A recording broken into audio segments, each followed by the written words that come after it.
Dear students, इस video में हम लोग dot and cross product of vectors से रिलेटेड मल्टीपल चॉइस क्वेश्चंस को डिस्कस करेंगे। आपको मैंने कॉन्सेप्ट क्लास में बता दिया है। इसको डिस्कस करने से पहले, रिवाइज करने से पहले आप एक बार जो पूरा कॉन्सेप्ट है, जो नोट्स है, उसको एक बार देख लीजिए। सो फर्स्ट क्वेश्चन से हम लोग शुरू करते हैं। दो वेक्टर्स दिए गए हैं 3i + 4j i + 2k और उसका डॉट प्रोडक्ट पूछा गया है। डॉट प्रोडक्ट का सीधा सा कॉन्सेप्ट है कि जो i के कोफिशिएंट है उनको मल्टीप्लाई कर दीजिए, j के कोफिशिएंट को मल्टीप्लाई कर दीजिए, k के कोफिशिएंट को मल्टीप्लाई कर दीजिए और सबको जोड़ दीजिए, अलजेब्रिक सम। तो i का कोफिशिएंट यहाँ 1 है, यहाँ 3 है, तो यहाँ 3 हो गया, प्लस j का कंपोनेंट 4 है और यहाँ देखिए j कोई कंपोनेंट नहीं है, तो ये 0 हो गया। और ऐसे यहाँ k नहीं है, यहाँ 2 है, तो 0 हो गया। तो टोटल आंसर आएगा 3। ये ध्यान देने की बात होती है, ठीक है ना। आप j के इसमें अगर आप ध्यान नहीं देंगे तो सीधा आप मल्टीप्लाई कर देंगे। तो ये सी ऑप्शन करेक्ट होगा। दो वेक्टर्स के बीच एंगल पूछा गया। दो तरीके से निकाला जा सकता है ये एंगल, साइन के टर्म में भी, कास के टर्म में। कास के टर्म में निकालेंगे तो डॉट प्रोडक्ट होगा और अगर कास साइन के टर्म में निकालेंगे तो क्रॉस प्रोडक्ट होगा। चूँकि देखिए साइन के साथ थीटा लगा है, डॉट प्रोडक्ट लगा है, इसलिए सही नहीं है और ये करेक्ट आंसर है।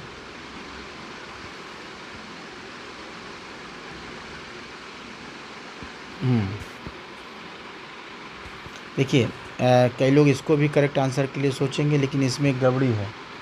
गड़बड़ी ये है कि देखिए a क्रॉस b एक वेक्टर हो जाएगा।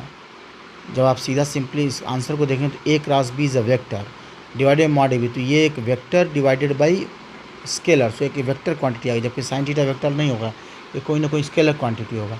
हाँ, अगर इसमें अगर मॉड a क्रॉस b दिया होता divided by mod a mod b, तब ये भी एक आंसर हो सकता था, लेकिन इसमें नहीं दिया है। The cross product of the two parallel vector is, तो क्रॉस प्रोडक्ट आप निकालना है तो क्रॉस प्रोडक्ट में आपके पास जाहिर सी बात है, आपको a क्रॉस b जब आप करते हैं तो ये आता है mod a mod b sine theta.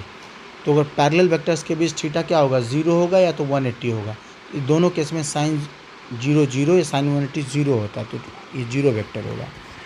Dot product of two perpendicular vector, perpendicular vector के लिए देखिए आप डॉट प्रोडक्ट निकाल रहे हैं, that is mod a mod b and cos theta. Theta 90 हो तो कॉस 90 0, ये भी 0 होगा। Magnitude of a cross b, a cross b का magnitude mod A B sine theta, ठीक है ना। क्योंकि आप a क्रॉस b जब सॉल्व करते हैं, देखिए अभी मैंने यहाँ पर बताया था आपको a क्रॉस b, तो ये आपका mod A B sine theta इसका है। इसके साथ एक वेक्टर और आता है, अभी हम वेक्टर पार्ट इसमें बात कर नहीं पाए, तो बेसिकली ये वेक्टर टर्म है, ठीक है। लेकिन मैग्नीट्यूड का टर्म केवल इतना ही होता है, mod A mod B sine theta.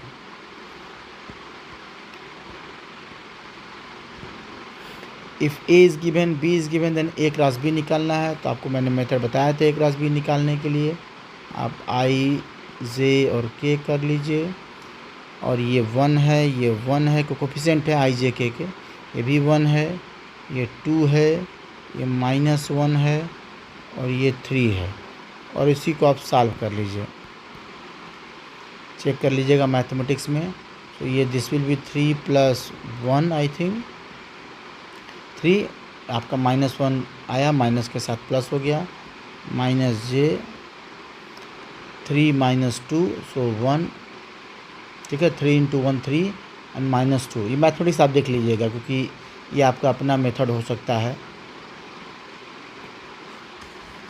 और यहाँ जो होगा वो होगा -1 और -2, so this will be the -3, hopefully if I am correct. So 4i -j + 3k। कुछ तो यहाँ गड़बड़ा रहा है, क्या गड़बड़ा रहा है भाई।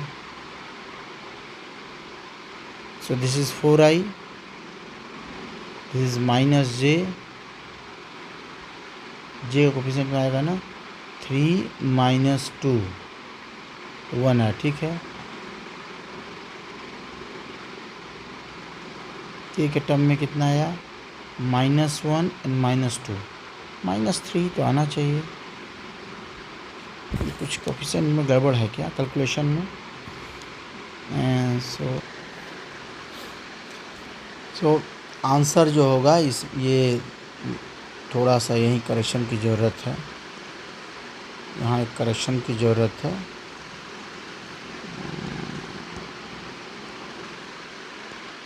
ये है कि यहाँ माइनस साइन होगा, ठीक है। तो इसमें एक तरह से देखा जाए तो जो दिया है उसमें से कोई आंसर करेक्ट नहीं होगा।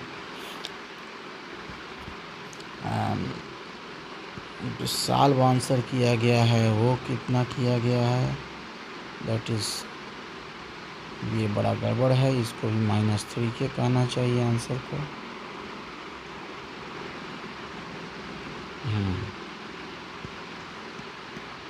ठीक है, कोई बात नहीं, कैलकुलेशंस की समस्या है। अब नेक्स्ट क्वेश्चन पर आ जाए। मैथमेटिक्स आप देख लीजिएगा, ठीक है। हो सकता है सॉल्व करते समय या जहाँ से क्वेश्चन लिया गया वहाँ का उस सॉल्व करते समय गड़बड़ हो गया हो। So the result of A dot product is, dot product जब भी आप निकालते हैं तो एक स्केलर वेक्टर आपको क्वांटिटी मिलता है। क्रॉस प्रोडक्ट का आप रिज़ल्ट जो होता है निश्चित रूप से वेक्टर होता है। दो वेक्टर्स का जो क्रॉस प्रोडक्ट होता है वो भी एक तरह का वेक्टर होता है, ये आपको कॉन्सेप्चुअली पता है, ठीक है ना। ऐसे आप फोर्स और डिस्प्लेसमेंट का डॉट प्रोडक्ट निकालेंगे तो वो वर्क डन हो जाता है, that is a scalar quantity. लेकिन वही फोर्स और डिस्प्लेसमेंट का जब क्रॉस प्रोडक्ट निकालते तो टॉर्क हो जाता है, that is a vector quantity. आगे देखिए, ए दिया है, बी दिया है, दो वेक्टर दिया और एंगल पूछा। एंगल दो तरीके से आप निकाल सकते हैं, कास और साइन के टर्म से। चूँकि सब आंसर कास में दिए इसलिए कास से निकालने के लिए आप ए डॉट बी निकाल लीजिए, and that is mod A mod B cos theta. A dot B निकालेंगे तो जितने भी आई जे के कोफिशिएंट उनको अलजेब्रिक सम कर दीजिए। तो यहाँ से आया 4 और 2 8, ठीक है। और फिर आया -3 और -2 इफ आई एम करेक्ट, ठीक है। और यहाँ से आपको आया मॉड ए निकालेंगे यहाँ पे तो मॉड ए हो जाएगा √4 9 और 1, ठीक है। तो इसके 2 का स्क्वायर 4, 3 का स्क्वायर 9, इसका स्क्वायर 1, तो 9 4 13, एक 14 हो गया √14। और रूट बी जो आया वो आका हो गया 4 का स्क्वायर 16 + 1 + 4, तो 16 और 4 20 और ये 21, ठीक है ना। और ये हुआ cos थीटा। सो आप यहाँ से देखेंगे तो ये लगभग 5 आ गया है, नहीं 3 आया। और यहाँ से आप देखेंगे तो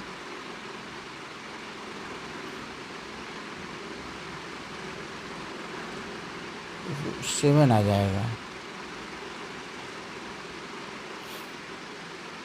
ये जो टर्म है वो 7 और √7 दोनों तरफ से 7 आ जाएगा।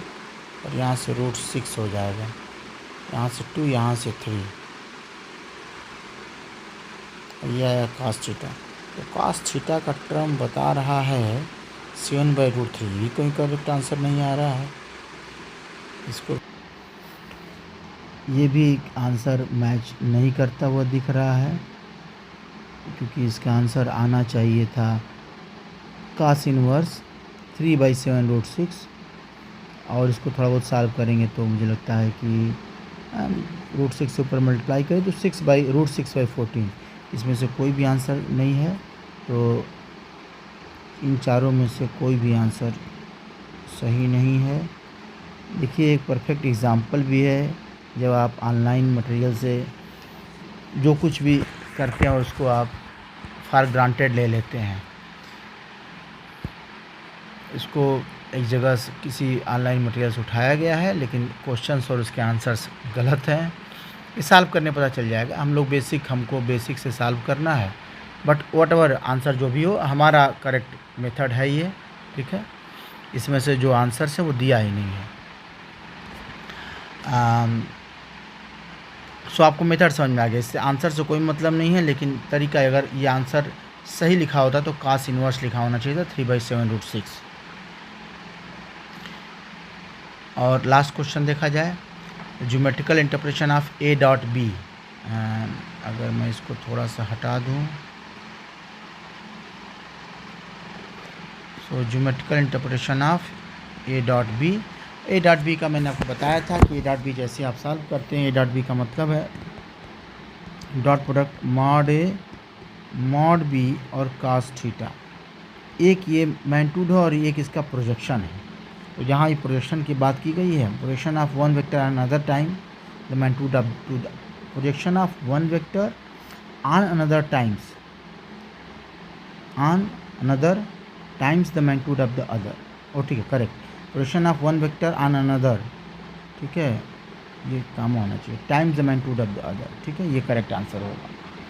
सो ये मॉड बी कॉस थीटा या तो कंपोनेंट है बी का एक की तरफ, या A mod A cos theta component है, प्रोजेक्शन है ए का बी की तरफ, जो भी होगी। थीटा बिटवीन एंगल है, जैसे देखिए ये ए है और ये बी है और ये थीटा है।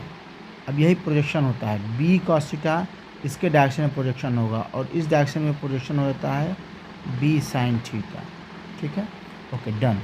तो ये भी आप एक बार देख लीजिएगा। इसके अलावा आप ऑनलाइन देख सकते हैं। हाँ, लेकिन फिर से सतर्क रहिएगा, सॉल्व आप खुद से करिएगा, केवल आंसर याद करने का प्रयास न करिएगा, क्योंकि हो सकता है कि सॉल्व करने वाले ने गलत, कई बार होता ऐसा है कि गलत कोई जल्दी ये सब टफ क्वेश्चंस नहीं वो गलत सॉल्व करेगा। मटेरियल कहीं ना कहीं से उठाया जाता है और हम मुझे लगता है कट कॉपी पेस्ट करते समय कुछ गड़बड़ी हुआ होगा। Okay, so thank you.